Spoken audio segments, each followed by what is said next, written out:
Three snakes dreamed of becoming gods, so they secretly sneaked into a temple and pretended to be a divine dragon. They enjoyed the villagers' worship, because human devotion allowed them to evolve rapidly.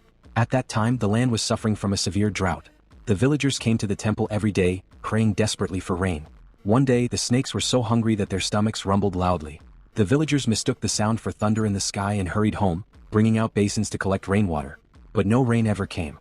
Angered by the deception, the villagers decided to tear down the temple. At the critical moment, the snakes promised that rain would fall within 3 days. Only then did the villagers spare them. But the snakes were not real gods and had no power to make it rain. Desperate to help the villagers, the 3 snakes went to a neighboring temple and prayed for rain themselves. When the true god there learned what they had done, he flew into a rage and drove them away. With no other choice, the snakes carried water at night and poured it onto the villagers' crops. But it was far from enough. That was when they came up with an idea. The largest snake drank an enormous amount of river water and sprayed it into the sky. At last, the villagers felt raindrops falling. Although the rain stopped quickly, the villagers truly accepted the 3 snakes. They became the villagers' guardian spirits. Over time, the snakes began to grow arms, slowly approaching the form of divine dragons.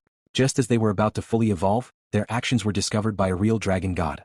Enraged, the dragon shattered the temple, and the destruction spread to the villagers' homes as well. Seeing the houses burned and ruined, the snakes were filled with sorrow.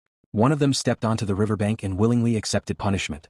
The dragon god struck the snake down, but guided by the snake, he also shattered the riverbank. Water surged into the fields, and the villagers would never suffer from drought again. Later the villagers rebuilt the temple. This time they enshrined the 3 snakes.